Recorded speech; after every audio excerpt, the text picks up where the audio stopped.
Bom dia, boa noite, boa tarde a todos. Hoje nós vamos conversar sobre um dos temas mais fundamentais, mais centrais, mais importantes de toda teoria de marketing. Se é que marketing tem uma teoria, uma das partes dela é essa que nós vamos conversar hoje. A gente vai conversar sobre segmentação de mercados. A segmentação de mercados ela representa muita coisa boa e muita coisa ruim dentro daquilo que nós entendemos como sendo marketing. Tá?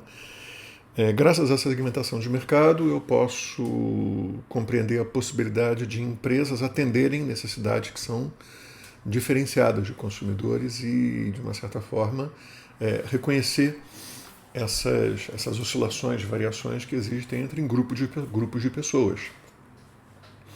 O que, em muitas situações, é extremamente bom. Tá?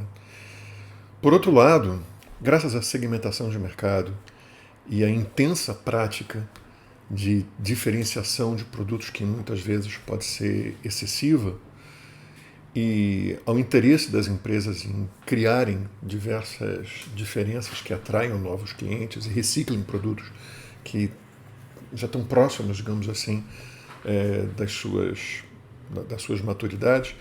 Graças a isso, nós temos diferenças que são muito fortemente ampliadas no mercado, o que, usando um óculos que nos permite ver diferenças sociais, é extremamente ruim. Tá? A gente vai falar mais sobre isso ao longo desse e de alguns dos vídeos que vão seguir pela frente.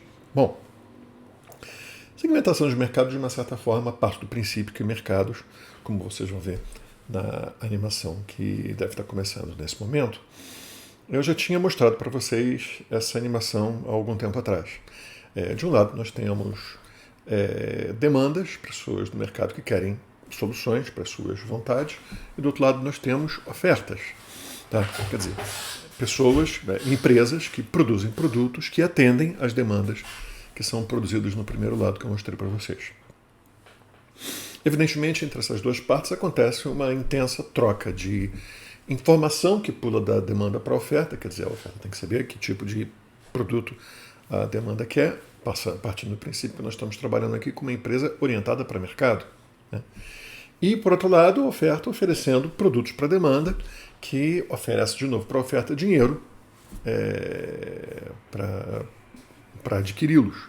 Evidentemente, também tem uma informação partindo. A informação, na verdade, ela não parte apenas da demanda para a oferta, ela é um ciclo que acontece aqui dentro desse processo. Quando a gente está falando de segmentos de mercado, eu estou partindo do seguinte princípio.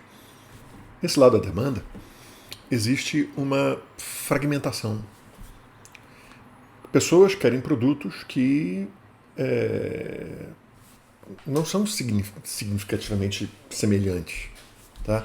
Portanto, eu posso fazer um produto que atenda melhor a características específicas de cada um desses grupos. Tá? E, evidentemente, graças a isso, a oferta também vai acabar se fragmentando, quebrando em pedaços que vão atender esses grupos de maneira mais específica e estrategicamente seguindo as suas orientações. Tá? Então, teoricamente, voltando aqui ao lado da demanda, eu tenho algumas premissas. Tá? E essas premissas são as seguintes. Essas preferências que acontecem aqui do lado da demanda, primeiro, elas são heterogêneas. Tá? A demanda é heterogênea. Pessoas querem produtos que sejam diferentes entre si. Segundo ponto, essas preferências diversas, elas podem ser identificadas. Eu posso identificar cada uma delas e escrever, digamos assim, uma descrição que seja transformada em produto e em estratégia. E terceiro ponto, talvez o mais difícil da gente conseguir sacar dos três, elas são mutuamente excludentes dada a condição de uso específico daquele produto.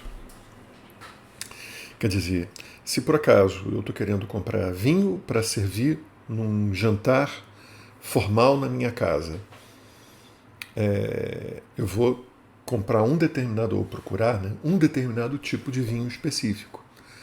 Talvez não o vinho que eu vá usar para cozinhar, para colocar na carne que eu vou preparar. Tá? Porque é um outro tipo de vinho. Então, nesse sentido, já surgem aí de cara dois segmentos de mercado.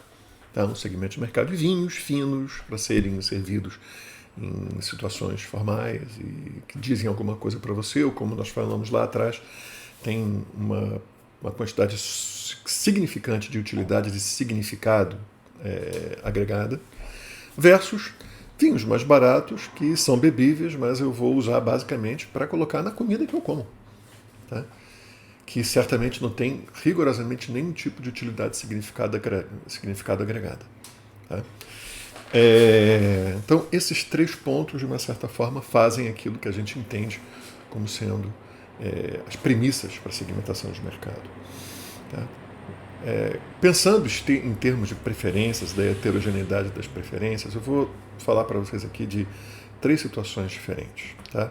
A primeira delas, sigam o gráfico que eu estou montando aqui para vocês agora. Digamos que eu tenho um gráfico em que eu coloco um produto qualquer.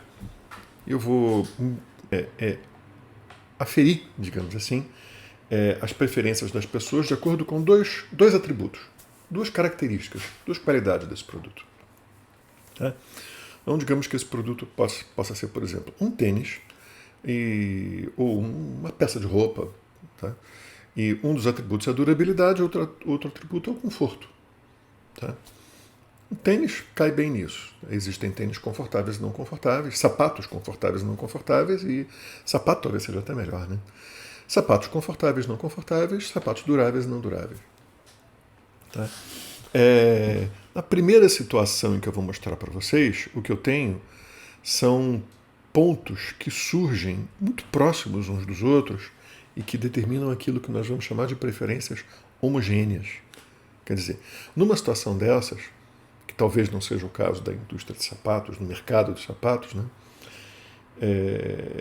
Numa situação dessas, todo mundo quer mais ou menos a mesma coisa.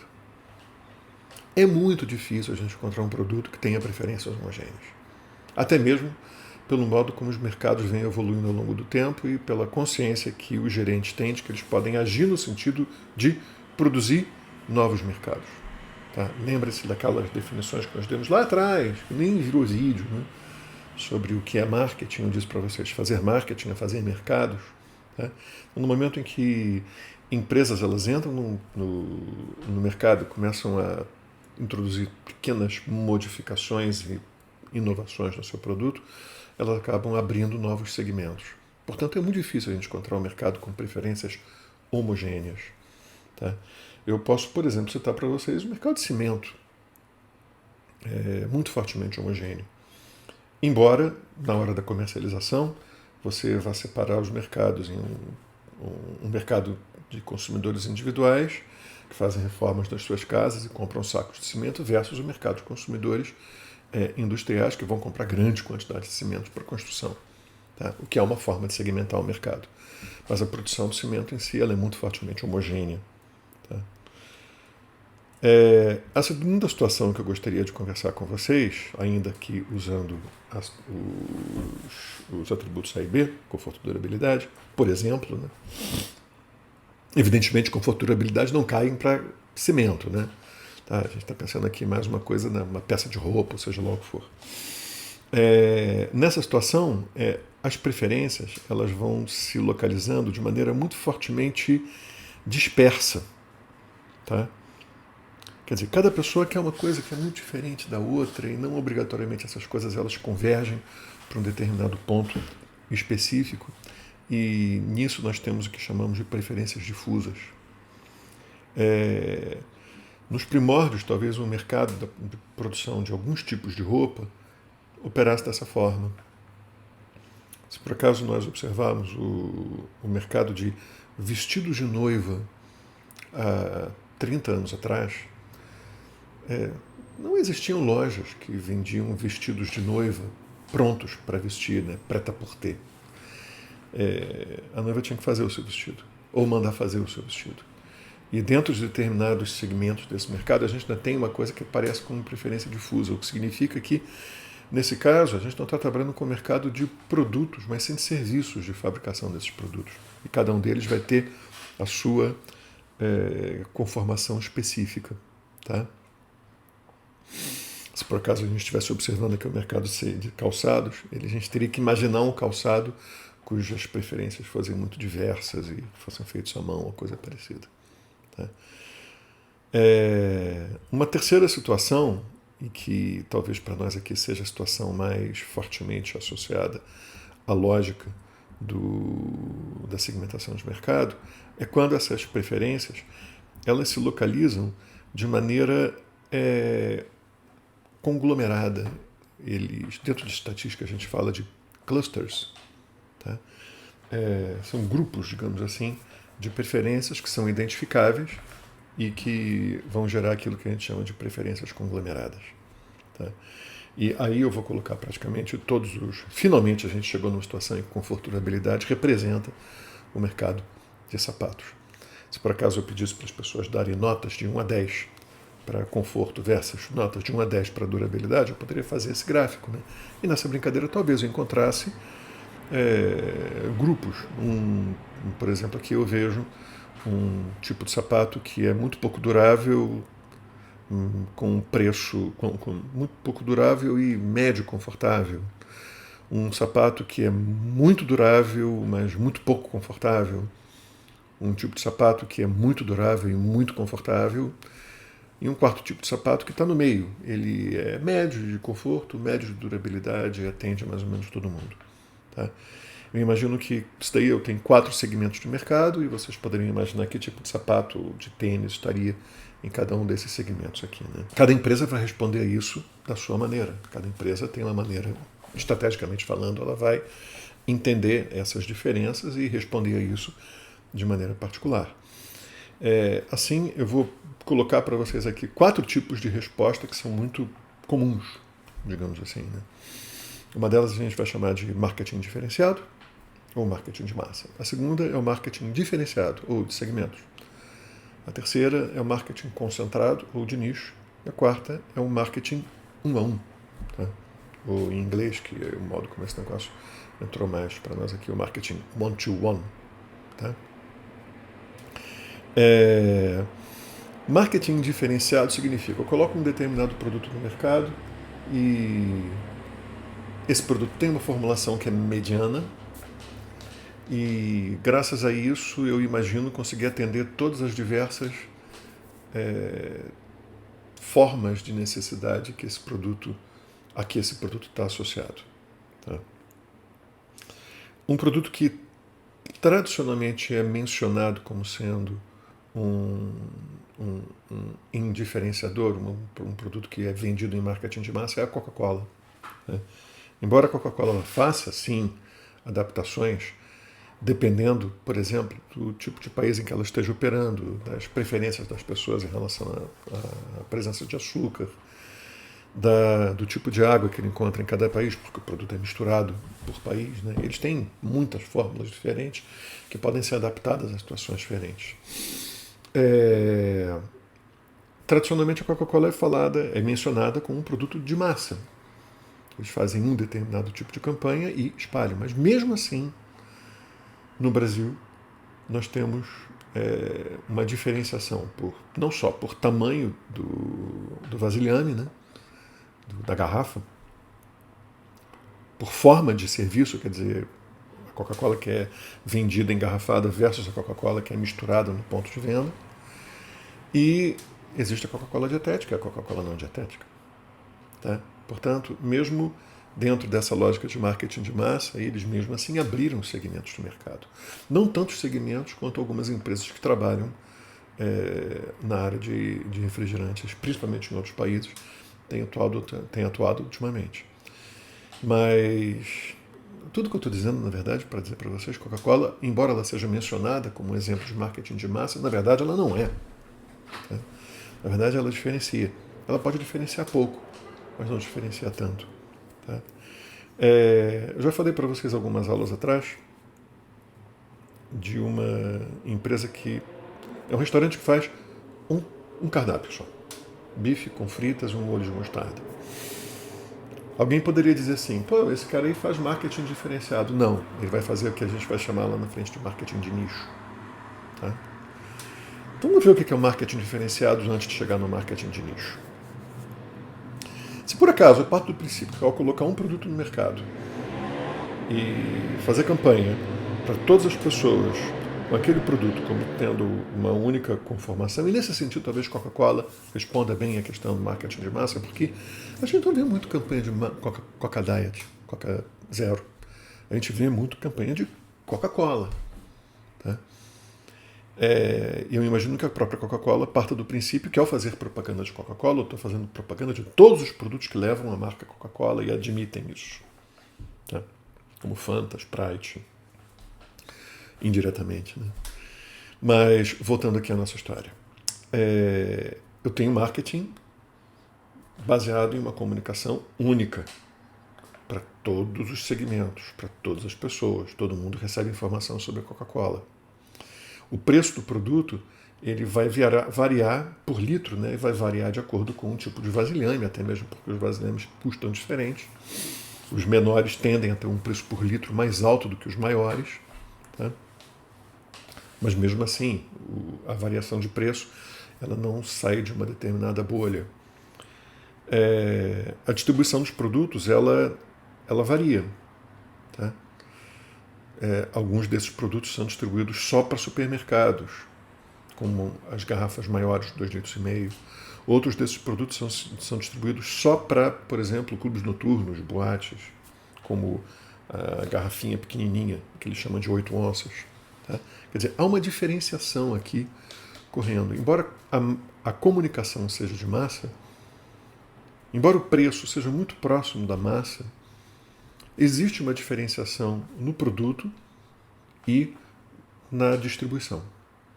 Tá? Usando a lógica de utilidade, embora a utilidade de significado seja profundamente homogênea, porque todas elas significam exatamente a mesma coisa, a utilidade de tempo e espaço, ela varia.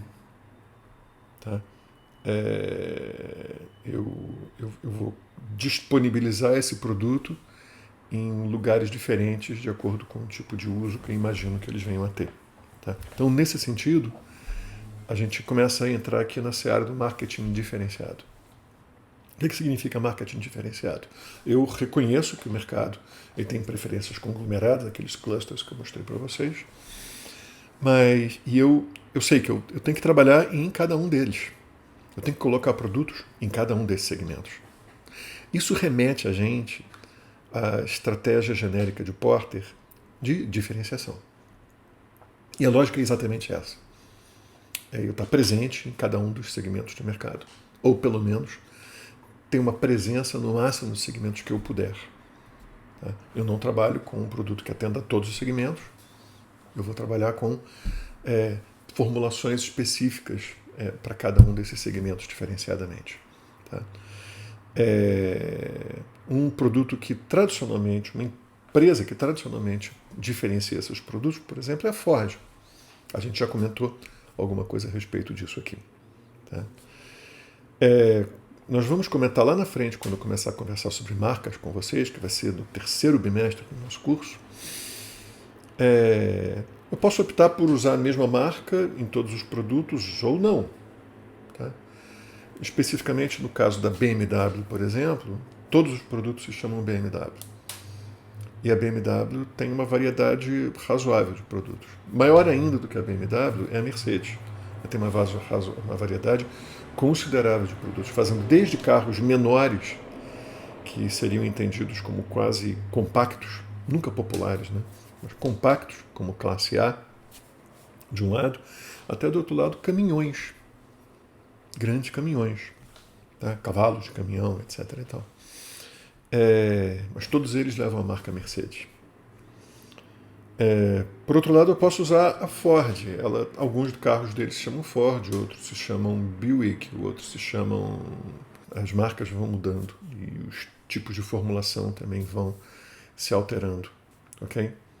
E um compromisso, portanto, está presente em todos os segmentos, ou o máximo de segmentos que for possível. Outro mercado que faz isso é o mercado de cigarros. Né? Voltando aqui.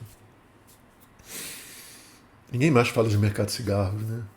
Quando eu comecei a minha carreira, falava-se a beça e era um exemplo fortíssimo. O cigarro, hoje em dia, ele desapareceu. Voltando.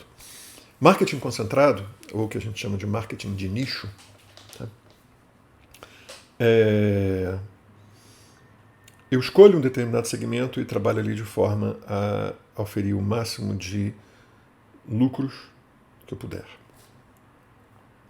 Eu sei que eu não tenho capacidades, digamos assim, para conseguir atuar nos outros mercados. Então eu me concentro especificamente naquele canto, remetendo aquilo que Porter chamava de enfoque.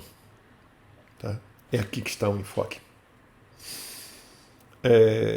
Aquela empresa que eu falei para vocês que faz um bife, coloca molho de mostarda, batata frita e só vende isso, eles enfocam. Diferentemente de um grande restaurante que tenha dentro do seu cardápio uma quantidade fenomenal de itens diferentes em carnes, peixes, massas. O camarada que faz o bife diz assim, ele não é bom em nada. Tá? Outras pessoas podem dizer, ele é razoável em tudo. Tá? Talvez não seja realmente bom em nenhum desses itens, especificamente falando. O mercado de restaurantes, o mercado de alimentação, ele é muito fortemente voltado para a concentração. É muito difícil uma pessoa abrir um restaurante sem definir mais ou menos o seu formato de negócio de maneira mais ou menos fechada. Tá? O marketing 1 a 1, o marketing que eles chamam de one-to-one, né? Ele parte do princípio que eu consigo identificar necessidades individuais e entregar produtos que atendam a essas necessidades individualizadas de cada membro do meu mercado, de cada cliente ou consumidor.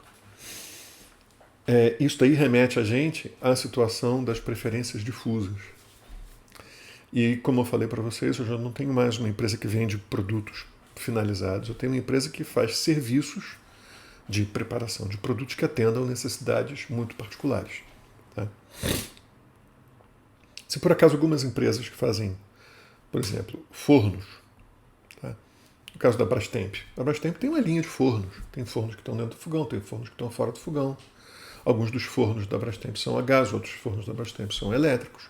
Alguns dos fornos são simples, outros têm sistemas de convecção, tem um negócio para ficar rodando frango dentro. Quer dizer, tem fornos extremamente complexos nesse negócio. Assim como tem fornos muito simples, maiores, menores.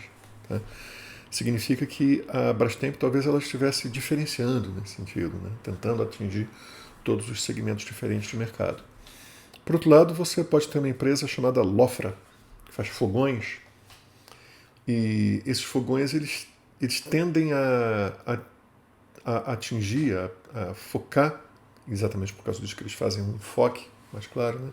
Focar um mercado que quer um fogão com características muito particularmente robustas para ser usado domesticamente.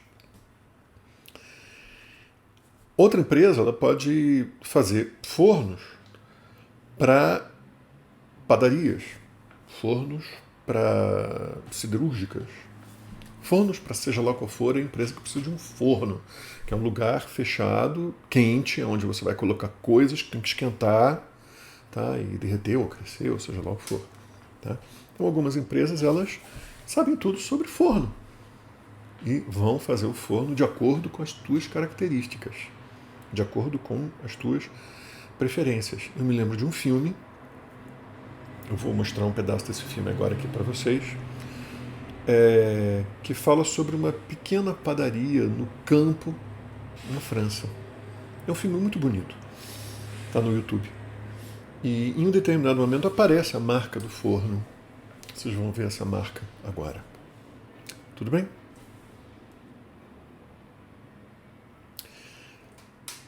Para você segmentar o mercado, são necessários bases que, originalmente dentro da literatura, lá há mais de 30 anos atrás, a gente falava de bases de segmentação. São variáveis que a gente vai usar que ajudam a gente a identificar esses segmentos. Porque um dos grandes problemas para mim, se por acaso eu quero segmentar, é identificar um segmento de mercado. É saber olhar para o mercado e dizer, pô, isso aqui é um segmento com tais características. É um pedaço de mercado com preferências que são homogêneas entre si, mas heterogêneas em relação a todas as outras no mercado. Naquele pedaço de mercado eu posso identificar essas preferências que dentro daquela situação de compra são diferentes dos outros que estão em volta e eu posso descrever esse mercado de alguma forma. Tá? Eu tenho que usar algum tipo de forma de descrevê-lo. Tá? Eu vou colocar aqui 4 formas de descrição Algumas dessas formas, por si só, são suficientes para que você identifique um segmento de mercado. Alguns segmentos eles podem ser tranquilamente explicados, descritos, usando todas as 4 formas. Essas formas são variáveis geográficas, demográficas, psicográficas e comportamentais. Isso é uma formulação clássica dentro de marketing, tem resistido há décadas, eu diria. Tá? Segmentar o mercado geograficamente significa reconhecer essas diferenças por regiões de um determinado país, ou cidade, ou continente, ou o globo inteiro. Tá? Um exemplo interessante é roupas mais frias, roupas mais quentes, feitas para tempo frio no Brasil, elas não são muito compradas no Norte e Nordeste, mesmo no Centro-Oeste. Tá? Talvez até mesmo não em algumas áreas do Sudeste. Tá?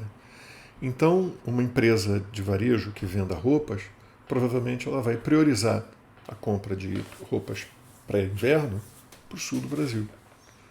Tá? Isso é uma diferenciação geográfica que se faz. A alimentação tem determinados alimentos que são mais frequentes e mais presentes em algumas áreas do país. Então, por exemplo, tapioca provavelmente é um produto que encontra-se no mercado muito mais presente no Nordeste do país do que no Sul, Sudeste. Porque lá eles fazem muito aquele biju, né? Tapioquinha. Embora seja muito popular no Sudeste, no Nordeste é uma coisa muito frequente. Um produto chamado tucupi, que é uma espécie de suco da mandioca fermentada, com o qual se faz muitos pratos do Norte, do Pará, Amazonas, Acre. Ele é um produto que é muito frequente lá, Pará, Amazonas, Acre. Em Belém, no Círio de Nazaré, todo mundo come pato no tucupi. É um prato local. Mas isso definitivamente não acontece no Sudeste. Tem muita gente no Sul, no Sudeste do Brasil, que nunca comeu tucupi. Não tem a mínima ideia de qual seja o sabor desse negócio. Você sabe qual é o sabor do tucupi? Se eu fosse você, eu comia. É bom. É muito bom. Mas é muito fortemente geográfico. As pessoas lá aprendem isso. Se por acaso eu estou no mercado de pimentas, tá? Eu sei que tem alguns no mercado mundial, no mercado global de pimentas, né? Eu sou um desses grandes produtores de alimentos, tipo Kraft Foods, Nabisco, que operam globalmente. Se eu tenho uma marca chamada Tabasco, que vende no mundo inteiro, eu sei muito bem que tem algumas áreas do globo que são mais conhecedoras de pimenta, conhecem melhor esse negócio do que outras. Tá? Pimenta na Índia e no México é um troço muito sério. As pessoas conhecem muito bem isso. E em todos os 2 lugares, na Tailândia também, em todos esses lugares, as pessoas elas suportam graus de ardência muito altos. Não sei se você sabe, mas o grau de ardência de uma pimenta pode ser medido, né? Tem pimentas que são mais leves, tem pimentas que são mais fortes, e tem uma escala. Algumas pimentas no Brasil, inclusive, são vendidas dentro dessa escala de graus de ardência. É possível que as pimentas que têm um grau mais alto dentro dessa escala encontrem um mercado mais promissor em países como México, Índia, Tailândia. Também é possível que na Tailândia e na Índia, não sei se no México, tenha princípios culturais locais que rejeitam a pimenta empacotada ou engarrafada. Né? Isso é uma coisa que a gente vai ver daqui a pouco. Vou passar para as bases demográficas. Eu posso descrever o meu público pela idade, pelo sexo, pela classe econômica, eu posso descrever o mercado pela densidade demográfica, por quanta gente mora por metro quadrado. Eu posso entender o meu mercado se por acaso ele é uma área urbana ou rural. Tudo isso, de uma certa forma, me remete à distribuição da população em uma determinada área. Tá? Tudo que eu me refiro, tudo que eu uso para me referir à distribuição da população, demográfico é. Tá? Temos aqui mercados, como por exemplo de roupas, ele é muito fortemente segmentado por sexo e por idade. Tá? Roupas para crianças versus roupas para jovens versus roupas para terceira idade. Roupas para homens versus mulheres. Um elemento interessante para a gente identificar geograficamente é a renda. A renda é uma das variáveis mais importantes para identificar segmentos do mercado. E ela tem efeitos bastante diversos, mas em si, a disponibilidade de renda de uma pessoa pode ser suficiente para que eu entenda um determinado segmento de mercado existente e funcionando. E algumas empresas elas fazem essa distinção claramente. Eu falei para vocês anteriormente da Ford. A Ford ela tem marcas de produtos, tem marcas de automóveis que são voltados para consumidores de alta renda. E outras marcas que são voltadas para aquela pessoa que ela tem renda suficiente para comprar um carro, mas não o suficiente para comprar um produto que seja muito caro. Evidentemente, essa distinção aqui no caso dos automóveis vai confluir com uma outra descrição que é a psicográfica que nós vamos ver em seguida, mas esses dois automóveis eles são também distintos por uma questão de dinheiro disponível, né? O quanto uma pessoa tem para conseguir gastar e resolver os seus problemas. Variáveis psicográficas estão relacionadas ao que a gente chama de estilo de vida. A gente vai trabalhar um pouco melhor com o estilo de vida quando entrar em comportamento do consumidor. Estilo de vida tem a ver com o modo como eu resolvo os meus problemas do dia a dia. E muita gente pode achar que isso aí se confunde com cultura. Sim, de uma certa forma eu diria que a cultura ela é uma das maneiras de você explicar determinados estilos de vida. Tá? Eu não quero misturar esses dois elementos agora, a gente vai trabalhar com isso um pouquinho melhor mais à frente no curso. Mas a psicografia, nesse sentido, portanto, está muito diretamente associada a isso que nós chamamos de estilo de vida ou forma de vida. Tem um sociólogo muito importante chamado Max Weber. Ele dizia que os estilos de vida estão relacionados ao modo como as pessoas usam a sua renda e fazem escolhas. O que significa, voltando ao exemplo da Ford, talvez uma pessoa com renda muito alta opte por um carro popular, porque o modo como ela vive não concebe um carro luxuoso, porque essa pessoa ela tem uma forma de vida, um estilo de vida mais simples. Isso existe. Em compensação, por outro lado, né, existem muitas pessoas que se endividam para comprar produtos que são associados à classe alta. Muito tempo atrás eu fiz um trabalho em que a gente identificou pessoas que diziam que economizam um salário de 3 meses para comprar uma calça diesel. Quer dizer, isso é, nesse sentido, talvez, identificável. É muito mais difícil você conseguir identificar um mercado relacionado ao estilo de vida do que relacionado à demografia ou à geografia. Pesquisa de estilo de vida ela vai envolver elementos que são muito mais complexos, muito mais complicados, tá, da gente lidar. Muitos desses dados, a maioria desses dados, eles não estão presentes em instituições do governo, instituições que ajudam a descrever o mercado, tá, como, por exemplo, o IBGE. Eu posso pensar em fazer uma segmentação demográfica usando dados do IBGE, porque eles têm lá muitos dados de renda, de densidade populacional, concentração, etc, etc. Mas não psicografia. Psicografia é um pouco mais complicado. Tá? O mercado de moda é fortemente segmentado com base em psicografia. Fortemente segmentado. Uma maneira interessante da gente entender a presença da psicografia é comparando um mercado em que a utilidade de significado é central, fundamental. As pessoas basicamente compram uma marca, como acontece, por exemplo, em um shopping center elegante numa cidade.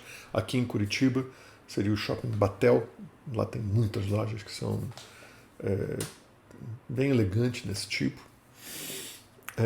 Talvez tenha outro shopping que também tem essa orientação. Lá no Rio é o caso do Village Mall. É um shopping muito fortemente voltado para classes mais altas. E no outro canto, digamos assim, desse contínuo, você pode ter os mercados em que o significado não vale nada. Tá? Mercados que vendem roupas em grande quantidade, em que a utilidade de significado ela vai a zero. O que importa ali é a utilidade de forma que a roupa tem para você. Se ela for bonita e se ela servir para um determinado tipo de coisa, tá ok, tá ótimo. Em geral, esses mercados eles funcionam baseados em preço. Exatamente por causa disso, muitas empresas elas fogem disso e agregam valor em significado, porque o significado permite esses preços crescerem, as margens também, significantemente. Um exemplo interessante do mercado em que o significado, a utilidade do significado está quase ausente, é encontrado em alguns mercados populares dentro de muitas cidades do Brasil. No Rio de Janeiro, nós encontramos isso muito claramente representado no Mercadão de Madureira. Tá? É um grande mercadão em que boxes vendem roupas no andar de baixo e de uma maneira absolutamente indistinta, e eu acho que fundamentalmente quem ganha mais é quem vende por um preço mais baixo lá. Eu imagino que isso vai acontecer em praticamente todo o país. Em São Paulo tem aquela rua, 25 de março. Nessa rua você tem esse tipo de coisa acontecendo. Não apenas nela, mas em mediações ou coisa parecida. Né? Eu imagino que em Curitiba isso daí também aconteça. Eu não sei dizer porque eu não conheço tanto o mercado de Curitiba a ponto de saber exatamente onde se compra roupa muito barato aqui.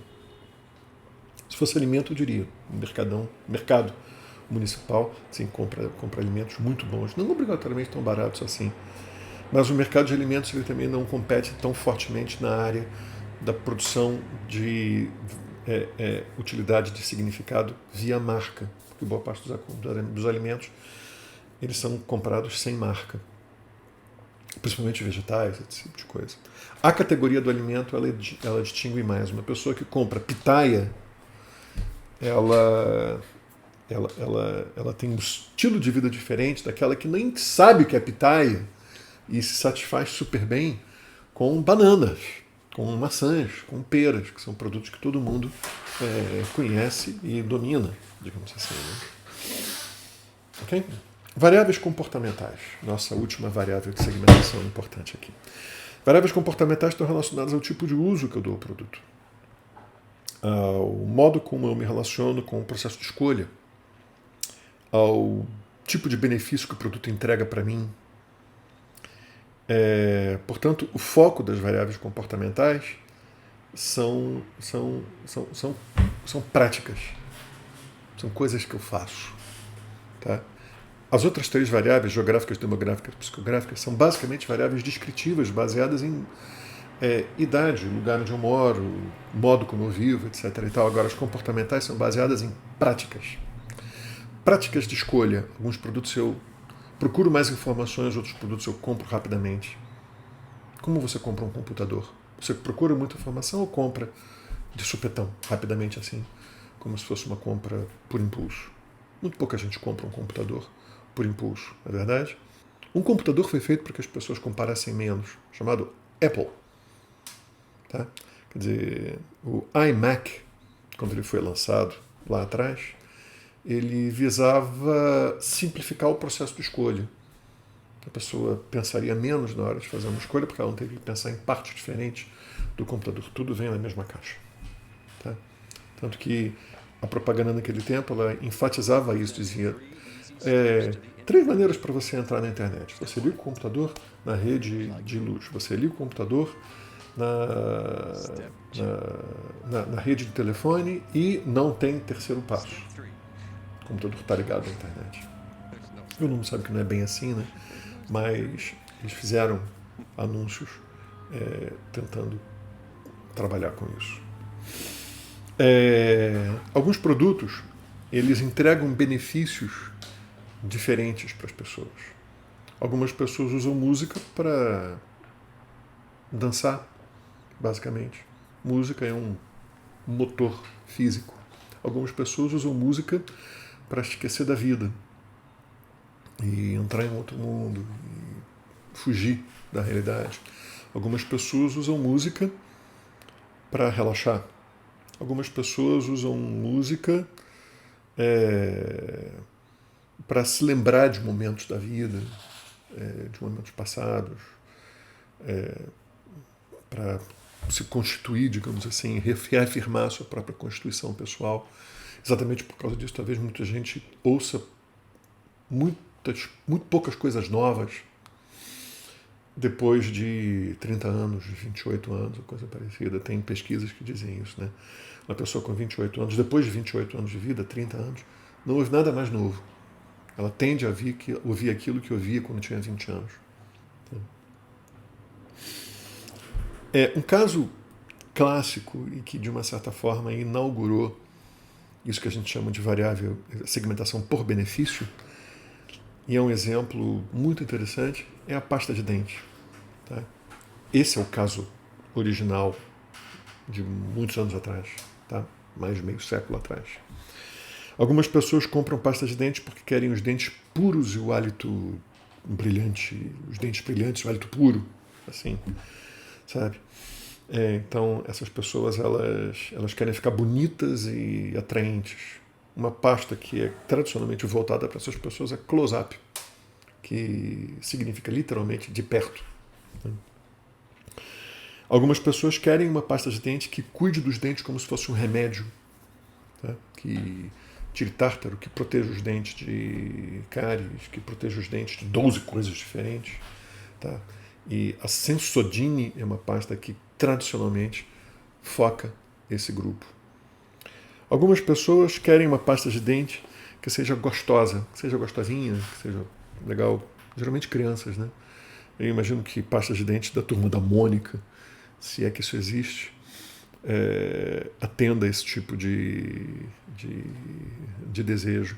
E se por acaso não existe mais a pasta de dente da Turma da Mônica, vai aparecer aí na tela uma pasta de dente que atende esse tipo de vontade. Um quarto grupo, que procura benefícios diferentes, é aquele que quer a pasta de dente barata. Seja lá o que for, é a mais barata do mercado. Tá?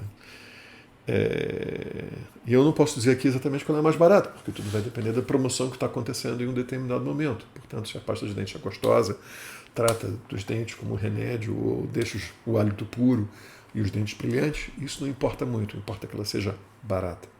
Tá? Nesse caso aqui, é sempre muito importante a gente separar duas coisas. Uma coisa é as pessoas que têm baixa renda e que podem ser identificadas dentro de uma variável demográfica de segmentação.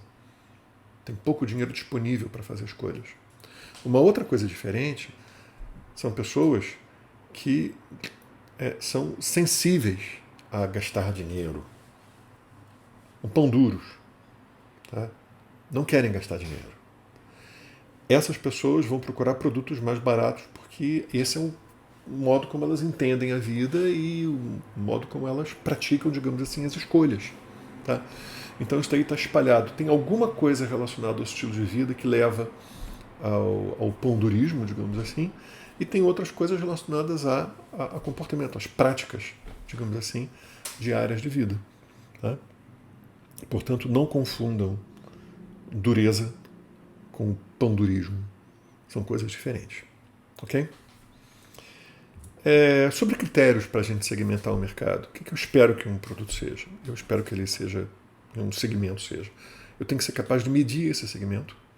Isso é, eu tenho que ser capaz de chegar próximo dele com instrumentos de medida que sejam sensíveis o suficiente para identificar e confiáveis o suficiente para isso. Uma vez tendo conseguido medir, seja lá qual for o elemento, quer dizer, o grupo do mercado que tem determinada idade, combinação de idade e sexo, o grupo do mercado que tem determinada renda cruzada com idade e sexo, o grupo do mercado que quer produtos que atendam a um determinado tipo de benefício, uma vez identificado isso, esse grupo ele tem que ser substancialmente atraente. Tá? Tem que ter um tamanho substancial para que vale a pena eu seguir em frente e prepare produtos que o atendam. Tá? Terceiro ponto, eu tenho que conseguir chegar a esse público, não apenas com produtos via sistema de distribuição, varejo, atacado, etc. e tal, mas também com comunicação. O ideal é que eu consiga atingir esse público com comunicação específica. Antigamente, a questão da comunicação, por exemplo, essas duas questões eram muito mais críticas do que hoje. Hoje, o mundo virtual, ainda mais em tempos de Covid, né, ele atende muitos desses problemas de produção de utilidade de tempo e espaço. E também produção de utilidade de significado, se bem que a gente tem menos controle sobre a produção de significado do que antes. Né? Antes eu preparava um filme e colocava na televisão e todo mundo recebia a mesma coisa. Hoje eu preparo um filme, jogo na rede e as pessoas passam o filme junto com um comentário que agrega outras informações àquilo que eu estou fazendo, e as pessoas podem usar aquilo para fazer seja lá o que for. Tá? Quer dizer, eu tenho menos controle sobre a produção de significado nesse sentido. Mas, portanto, eu tenho que me certificar de que esse produto, esse mercado, ele seja acessível, eu consiga chegar a ele. Não adianta nada eu desenvolver um produto cujo público esteja numa área em que o correio não chega, em que o varejo não chega. Tá? Esses mercados, talvez esse daí deva ser até o primeiro, eles têm que ser suficientemente heterogêneos. Tá? Quer dizer, pensem na questão dos substitutos nessa hora e dos concorrentes indiretos. Não adianta nada eu imaginar um determinado mercado que tenha características que sejam diferentes de um outro segmento que existe, mas não tanto, que possam ser atendidas por esse outro segmento, por um produto mais barato. Eu tenho que ser capaz de diferenciar esse mercado de maneira clara. E o último ponto, eles têm que ser acionáveis. Eu tenho que poder operacionalizar esse processo. Isso é, uma vez que eu consigo medir, consigo identificar esse mercado, e eu medir, e eu sei que ele tem um tamanho legal, uma vez que eu sei que eu tenho sistemas de comunicação, distribuição, para fazer com que o produto chegue lá, uma vez que eu sei que esse produto ele não vai concorrer indiretamente com outros que atendem aquelas mesmas características e que podem fazer com que o meu produto não seja tão atraente, eu tenho que ser capaz de fazer um plano estratégico que consiga deixar esse produto na mão desse cliente. Esses elementos todos, teoricamente, devem ser pensados quando a gente faz segmentação de mercado. Ok? Como eu falei para vocês, portanto, para fechar o nosso vídeo, segmentação é um dos conceitos mais importantes, mais centrais, mais fundamentais e mais pervasivos dentro de toda a teoria de marketing, tanto para bem quanto para mal. Ok? Eu vou fechar aqui esse vídeo e o nosso próximo vídeo vai falar sobre um conceito que interage muito fortemente com ele, que é o de posicionamento de produtos. Obrigado.